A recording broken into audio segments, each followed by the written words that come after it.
Chapter 27. Jesus brought before Pilate. When morning came, all the chief priests and the elders of the people took counsel against Jesus to put him to death. And they bound him, and led him away, and delivered him to Pilate the governor. Judas hangs himself. When Judas, his betrayer, saw that he was condemned, he repented, and brought back the 30 pieces of silver to the chief priests and the elders, saying, "I have sinned in betraying innocent blood." They said, "What is that to us? See to it yourself." And throwing down the pieces of silver in the temple, he departed, and he went and hanged himself. But the chief priests, taking the pieces of silver, said, "It is not lawful to put them into the treasury, since they are blood money." So they took counsel, and bought with them the potter's field to bury strangers in.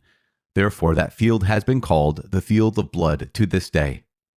Then was fulfilled what had been spoken by the prophet Jeremiah, saying, "And they took the 30 pieces of silver, the price of him on whom a price had been set by some of the sons of Israel, and they gave them for the potter's field, as the Lord directed me." Pilate questions Jesus. Now Jesus stood before the governor, and the governor asked him, "Are you the king of the Jews?" Jesus said to him, "You have said so." But when he was accused by the chief priests and the elders, he made no answer. Then Pilate said to him, "Do you not hear how many things they testify against you?" But he gave him no answer, not even to a single charge, so that the governor wondered greatly. Barabbas or Jesus? Now at the feast, the governor was accustomed to release for the crowd any one prisoner whom they wanted. And they had then a notorious prisoner called Barabbas. So when they had gathered, Pilate said to them, "Whom do you want me to release for you, Barabbas or Jesus, who is called Christ?" For he knew that it was out of envy that they had delivered him up. Besides, while he was sitting on the judgment seat, his wife sent word to him, "Have nothing to do with that righteous man, for I have suffered much over him today in a dream." Now the chief priests and the elders persuaded the people to ask for Barabbas and destroy Jesus. The governor again said to them, "Which of the two do you want me to release for you?" And they said, "Barabbas." Pilate said to them, "Then what shall I do with Jesus, who is called Christ?" They all said, "Let him be crucified." And he said, "Why? What evil has he done?" But they shouted all the more, "Let him be crucified." Pilate delivers Jesus to be crucified. So when Pilate saw that he was gaining nothing, but rather that a riot was beginning, he took water and washed his hands before the crowd, saying, "I am innocent of this righteous man's blood. See to it yourselves." And all the people answered, "His blood be on us and on our children." Then he released for them Barabbas, and having scourged Jesus, delivered him to be crucified. The soldiers mock Jesus. Then the soldiers of the governor took Jesus into the praetorium, and they gathered the whole battalion before him. And they stripped him, and put a scarlet robe upon him, and plaiting a crown of thorns, they put it on his head, and put a reed in his right hand. And kneeling before him, they mocked him, saying, "Hail, King of the Jews!" And they spat upon him, and took the reed, and struck him on the head. And when they had mocked him, they stripped him of the robe, and put his own clothes on him, and led him away to crucify him.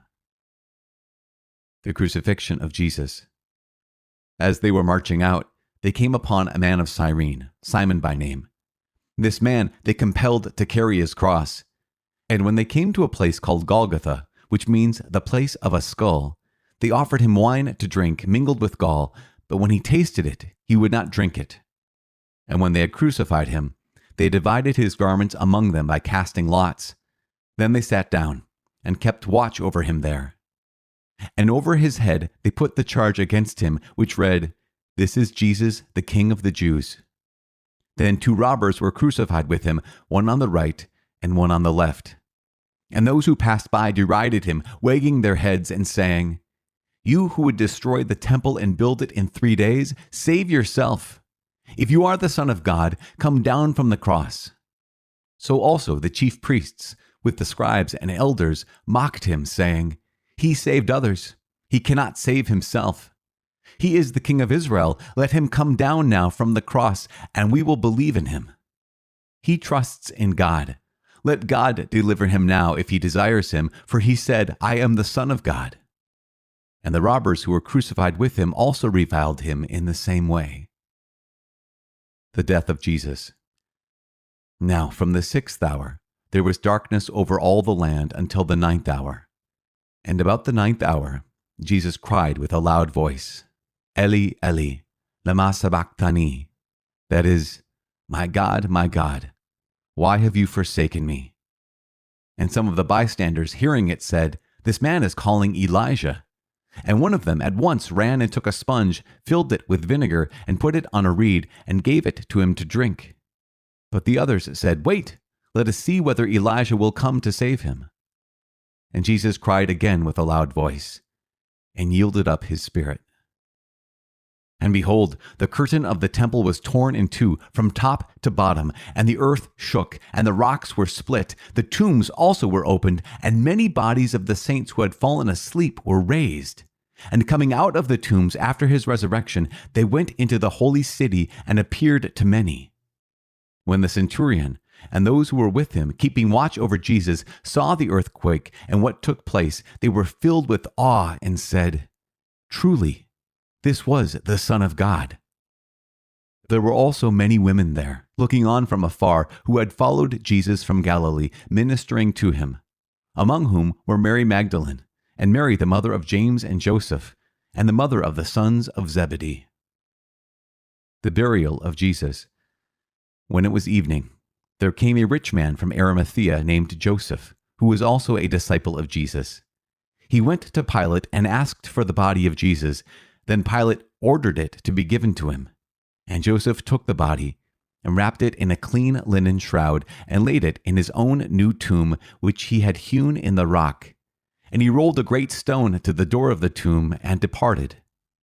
Mary Magdalene and the other Mary were there, sitting opposite the tomb. The guard at the tomb. Next day, that is, after the day of preparation, the chief priests and the Pharisees gathered before Pilate and said, Sir, we remember how that impostor said while he was still alive, After 3 days I will rise again. Therefore, order the tomb to be made secure until the 3rd day, lest his disciples go and steal him away and tell the people he has risen from the dead, and the last fraud will be worse than the first. Pilate said to them, You have a guard of soldiers. Go, make it as secure as you can.